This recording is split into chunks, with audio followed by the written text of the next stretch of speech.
ये मुद्दा वो है नहीं जो लग रहा है देखने में। ये मुद्दा वो है कि हिंदुस्तान को दारुल इस्लाम बनाने की फिलॉसफी उस समय निकली। मैं आपको बताता हूं कि जिन्ना और माउंटबेटन के बीच में क्या कम्युनिकेशन हुआ। जब आप ट्रांसफर ऑफ पावर का डॉक्यूमेंट पढ़ेंगे ना, तो उस ट्रांसफर ऑफ पावर के डॉक्यूमेंट में जिन्ना और माउंटबेटन का कम्युनिकेशन है। जिन्ना कह रहा है कि हिंदुस्तान मुसलमानों से तुमने अंग्रेजों ने लिया था और मुसलमानों को वापस क्यों नहीं करोगे, मुसलमानों से वापस लिया था, मुसलमानों को वापस क्यों नहीं करोगे। ये जिन्ना की पॉलिसी है, इसलिए हमको यहाँ का राष्ट्राध्यक्ष घोषित किया जाए। लेकिन उस समय ये संभव नहीं था क्योंकि आंदोलन में तो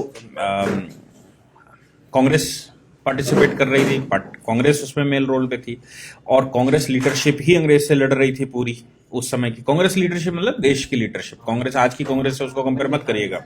तो कांग्रेस मतलब आंदोलन में। तो अब जिन्ना को कैसे सत्ता ट्रांसफर हो जाएगी, वो कांग्रेस भारी है। तो जिन्ना ने एक प्रस्ताव दिया कि हमको एक छोटी सी जगह हिंदुस्तान के अंदर दे दो जहां से मैं दारुल इस्लाम बना लूंगा।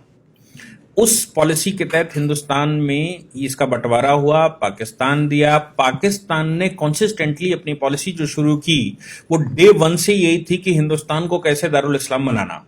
और इसी पॉलिसी के तहत नेहरू उनके चक्कर में आ गए और नेहरू और लियाकत अली समझौता हो गया। उस समझौते में हिंदुस्तान में मुसलमान रोक दिए गए और पाकिस्तान में हिंदू रोक दिए गए। उनको मालूम था हिंदुओं को तो हम वैसे ही निपटा लेंगे, लेकिन यहाँ जो मुसलमान हम रोक देंगे, ये मुसलमान किसी न किसी दिन हमारा सहयोग ही करेगा।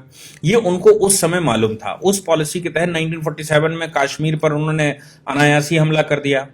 1962 में चाइना से हमारा वॉर हुआ, हम थके बड़े बैठे हुए थे। 1965 में बिना किसी कारण के, नेहरू के मरने के बाद जब शास्त्री जी सत्ता में बैठे तो शास्त्री जी के खिलाफ अपने आप उन्होंने युद्ध कर दिया बिना किसी कारण के। क्योंकि उनको एक कॉन्सिस्टेंट पॉलिसी है कि हिंदुस्तान पर कब्जा कैसे करना है, इसको दारुल इस्लाम कैसे बनाना। अब इस दारुल इस्लाम बनाने की पॉलिसी में ही उन्होंने वो कारगिल का षड्यंत्र रचा। उसके बाद फिर उन्होंने इनडायरेक्ट टेररिज्म भेजा और टेररिज्म भारत में फैलाया। फिर वहां से उन्होंने बाया दुबई रूट, बाया और तमाम तरह के रूटों से हिंदुस्तान में मुस्लिम पॉपुलेशन कैसे बढ़ाई जाए इसकी व्यवस्था, और हिंदुस्तान के मुसलमान को कैसे बरगलाया जाए और इस्लाम के नाम पर हिंदुस्तान में कैसे डिस्टर्बेंस किया जाए, इसके लिए उन्होंने भरसक वहां से प्रयास करना शुरू किया। हिंदुस्तान में पॉपुलेशन कैसे बढ़े, इसके लिए वहां से इस्लामिक स्कॉलर्स भेजे जिन्होंने भारत में आकर कहा ये तो अल्लाह की देन है और पॉपुलेशन तो अल्लाह देते हैं, ये वही दे रहे हैं, वही खिलाएंगे। ये सब दुनिया भर की बात थी। इस पॉलिसी को भारत में फल फूल में 70 वर्ष लगे और खूब फल फूल गया। समस्या ये आई कि 2014 में जो सरकार बैठी, उस सरकार ने इस पॉलिसी को कंट्रोल करने के लिए कुछ काम करना शुरू किया। लोग कहते हैं कि आपने ये 370 2019 के बाद क्यों हटाया, आपने ट्रिपल तलाक 2019 के बाद क्यों हटाया, आपने, ये दुनिया भर की बातें। सोच कर देखिए कि सरकार उस समय कैसे बैकग्राउंड बना रही थी, कैसे वो ग्राउंड बना रही थी और उसने क्या क्या किया। आप सोचिए कि जो नोटबंदी हुई, उस नोटबंदी में सबसे ज्यादा आहत कौन हुआ? जो व्यक्ति लीगल सिस्टम में नहीं था, जो अरबियन कंट्री से पैसा आ रहा था, जो पाकिस्तान से फेस करेंसी आ रही थी, जो हिंदुस्तान में करेंसी लाकर दुनिया भर का खेल खेला जा रहा था, वो सारा पैसा कूड़ा हो गया। और कूड़े का मतलब ये हो गया कि वो लोग जो पाकिस्तान सपोर्टेड थे, बिना किसी रिटर्न भरे, बिना किसी लीगल सिस्टम में आए पैसा लगा रहे थे, उनका पैसा सब रद्दी हो गया। आज अगर वो पैसा होता सीएए के विरोध के दौरान, तो आप सोच सकते हैं कि हिंदुस्तान का क्या हाल होता। आज तो हिंदुस्तान में केवल पत्थर बचा है फ्री का, वो पत्थर चल रहा है। लेकिन अगर पैसा होता तो क्या होता?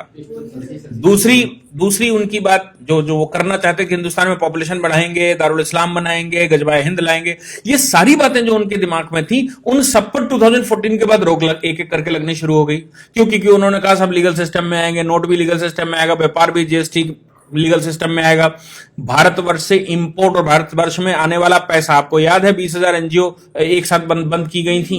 फिर उसके बाद लगातार भारत में जितनी एनजीओ इस तरह के काम करती थी सब पर बैन लगा दिया ताकि विदेशी पैसा ना आए। तो ये पॉलिसी 1947 से जो अडॉप्ट की गई, वो पॉलिसी भारत में फल फूल रही थी। 2014 की सरकार के बाद उसने इन पर सब पर धीरे धीरे एक एक करके बैन लगाना शुरू कर दिया और नतीजा ये निकला कि अब जो दारुल इस्लाम दिमाग में चढ़ा था ना कि इसको दारुल इस्लाम बनाना है, वो तो अब इंप्लीमेंट ही नहीं हो सकता। क्यों? क्योंकि फाइनल स्टेज पर उन्होंने ये और कह दिया कि हम हिंदुस्तान में एनपीआर एक पॉपुलेशन रजिस्टर बनाएंगे, सबका डेटा मेंटेन करेंगे।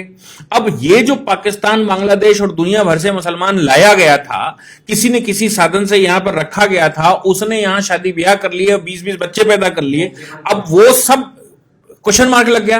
तो जो भी सरकार ने किया उसके लिए उसने बैकग्राउंड तैयार किया पहले 5 साल, और 5 साल के बैकग्राउंड के बाद 2019 में उसने काम करना शुरू किया। तो अब जो भी रिपरकेशन हो रहा है, जो भी हिंदुस्तान के अंदर विरोध हो रहा है, उसका मेन कारण है कि आज अगर सरकार पीछे न हटी तो हमारे जो दारुल इस्लाम दिमाग में बैठा हुआ है उसकी पॉलिसी एक एक करके सब फेल हो जाएगी।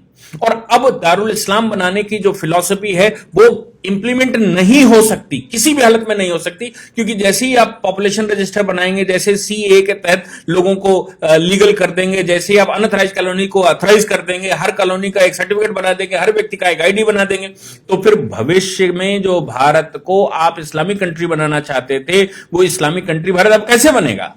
क्योंकि इस्लामिक कंट्री नहीं बन सकता, इसलिए आज इसका विरोध करके वो कोशिश कर रहे हैं किसी न किसी तरह से भारत की जो सरकार है आज की, इस सरकार को हिला दिया जाए, ताकि हमारी जो पॉलिसी पिछले 70-75 साल से चल रही थी with the support of Pakistan and Bangladesh, वो पॉलिसी इंप्लीमेंट हो जाए और 10 वर्ष केवल और रुक जाइए। आज के पॉपुलेशन के जो डेटा हैं वो ये कह रहे हैं कि अगले 10 वर्ष के बाद हिंदुस्तान में 50% पॉपुलेशन होगी। हार्वर्ड की रिसर्च हैं जिसमें उन्होंने कहा हिंदुस्तान को अब कोई रोक नहीं सकता कि वो इस्लामिक कंट्री ना बने। क्यों? क्योंकि इस तरह का जाल बिछ चुका है। और जिस समय इस्लामिक कंट्री भारत में 50% से ऊपर आबादी मुसलमान हुई, उस समय सारे देश, जो 56 देश मुसलमानों के, जो वहां पर हुआ वही हाल यहां पर भी हो सकता है। इसलिए आज की सरकार अगर उस पर सब पर कंट्रोल लगा रही है, जैसे वो कह रहे हैं कि हम पॉपुलेशन रजिस्टर बनाएंगे, वो कह रहे हैं पॉपुलेशन पर हम बैन लगाएंगे, वो कहते हैं यूनिफॉर्म सिविल कोड लाएंगे, उन्होंने कंटक काटने शुरू कर दिए। 370 एक सेफ मोड था भारतवर्ष में टेररिज्म फैलाने का, 370 हटा दी। भारत में ट्रिपल तलाक के माध्यम से, और भारत में जो निकाह है वो हिंदुओं को निकाह करके लफ्जियात करके हिंदुओं को लाओ, फिर तलाक दे दो और उनको छोड़ दो, फिर दूसरे जो जिनकी शादियां नहीं होती उनसे शादियां करवा दो, उनसे बच्चे पैदा करो, बाद में महिला मरी जाएगी, बच्चे इस्लामिक हो जाएंगे। ये सारी पॉलिसी पर धीरे धीरे करके वो बैन लगता जा रहा। अब आप ट्रिपल तलाक नहीं दे सकते, अब मन भर गया या लड़की ने विरोध कर दिया, मुकदमा लिखवा देगी, तो अब हम चौथी शादी कैसे करेंगे और आगे का शादी का प्रोग्राम कैसे चलेगा, और लड़कियां बरगला कर कैसे लेकर आएंगे, कैसे उनको इस्लामिक बनाएंगे, कैसे उनसे बच्चे पैदा करेंगे, वो सब पर बैन लग रहा है। जो प्रॉपर्टियां हाईवेज पर खरीद कर रखी हैं, जो प्रॉपर्टियां दुनिया भर की खरीद कर रखी हैं, उन प्रॉपर्टियों में भविष्य में लिस्टिंग हो रही है, क्योंकि सब आधार से जुड़ जाएगा। तो आपको यह बताना पड़ेगा आप प्रॉपर्टी कहां से लाए, आप तो पंचर की दुकान खोले हुए थे, आपके पास ये 5 बीघे का हाईवे के किनारे कैसे आ गया? ये पॉलिसी, इसी को ध्यान में रखते हुए वो असम का जो वो कह रहा था ना शरुल इमाम, कि असम की नेक हमने पूरी घर कवर कर रखी है, दोनों तरफ हम लोग हैं और वहां से फौज आएगी तो हम उनको जाने नहीं देंगे। इस पॉलिसी के तहत ही हिंदुस्तान के सारे हाईवेज पर मोस्टली 70% मुसलमानों ने परचेज करके रखा है with the support of the Pakistan और by the route of Arabian countries. और अब उन पर क्वेश्चन मार्क लगने वाला है। तो आप जो 70 साल से बनाए बैठे थे कि हमें इसको मुस्लिम शासन लाना है, हमें यहां इस्लामिक शासन लाना है, वो धीरे धीरे करके मिथक टूटेगा तो विरोध होना स्वाभाविक है।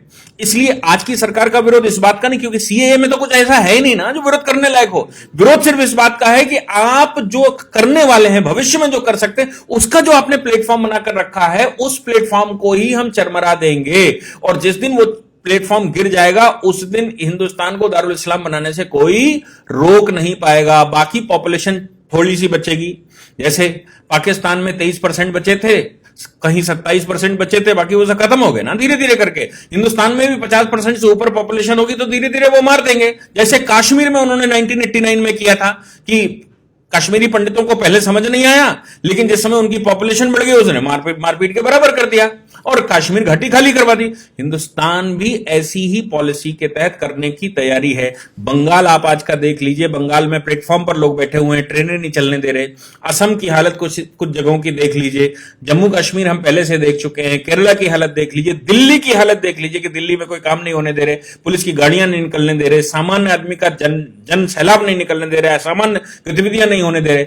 ये पॉलिसी के तहत हो रहा था। इसको बस इतना हो गया कि सरकार देर से आई, लेकिन सरकार ने पहले बेस बनाकर इस तिलिस्म को तोड़ना शुरू किया। अब तोड़ना शुरू किया तो आगे भविष्य का भारत कैसा होगा यह दिख रहा है। और अगर भविष्य का भारत आज न बना इस सरकार के द्वारा तो हिंदुस्तान समाप्त हो चुका है। जिन्ना की पॉलिसी जिसके तहत उसने पाकिस्तान लिया था और जो उसने कहा था कि एक छोटे से कुनबे को कोने को लेकर हम हिंदुस्तान को पाकिस्तान बना लेंगे, हिंदुस्तान पर शासन ले आएंगे, वो हो चरितार्थ होता दिखाई दे रहा है। अगर आज सरकार को सपोर्ट ना हुआ और आज सरकार ने काम किया, आज अगर रिटेलिएशन ना हुआ, चाहे उसके लिए सरकार को गोलियां चलानी पड़े, चाहे सरकार को कोई एक्टिविटी करनी पड़े, कोई स्टेज आनी पड़े, सीरिया में जैसे आज हो रहा है, करना पड़ा ना, बाद में बम फोड़ने पड़ते हैं ना, बाद में मिसाइलें चलानी पड़ती है ना, तो क्यों नहीं आज चलाते? आज चलाकर आप वो सिचुएशन रोक सकते हैं और आपके पास कोई और दूसरा रास्ता बचेगा नहीं, और अभी नहीं बचा है। आपके पास भविष्य में कोई रास्ता बच नहीं सकता जब तक आप फौजें नहीं लगाएंगे। कश्मीर को आपने कंट्रोल किया क्योंकि वहां पर आपने पैरामिलिट्री फोर्सेस, मिलिट्री फोर्सेस भेजकर आपने अनडाउटेड गोली बिना किसी भेदभाव के गोली चलाने का आदेश दे दिया है कि अगर कोई भी गड़बड़ करे उसको सीधी गोली मारो, उससे पूछने की जरूरत नहीं। वो अगर आपने आज हिंदुस्तान में ना किया तो हिंदुस्तान 2040 में समाप्त हो चुका है। वर्ल्ड के किसी भी फोरम की रिपोर्ट उठाकर देख लीजिए, सब यही कह रही है। इसलिए ये पॉलिसी है, इस पॉलिसी को ध्यान में रखिए कि वो क्या करना चाहते हैं। ये कोई विरोध जो आप कहते हैं ना, विरोध करना है किस बात का, ये कोई विरोध ही नहीं है। ये दारुल इस्लाम बनने से रोकने की प्रक्रिया जो सरकार अपना रही है उसका रिटेलिएशन है। ये सीए का रिटेलिएशन नहीं है, ये सरकार का रिटेलिएशन नहीं, सरकार की वो पॉलिसियां जिनसे भविष्य का भारत तय होगा उसका विरोध है।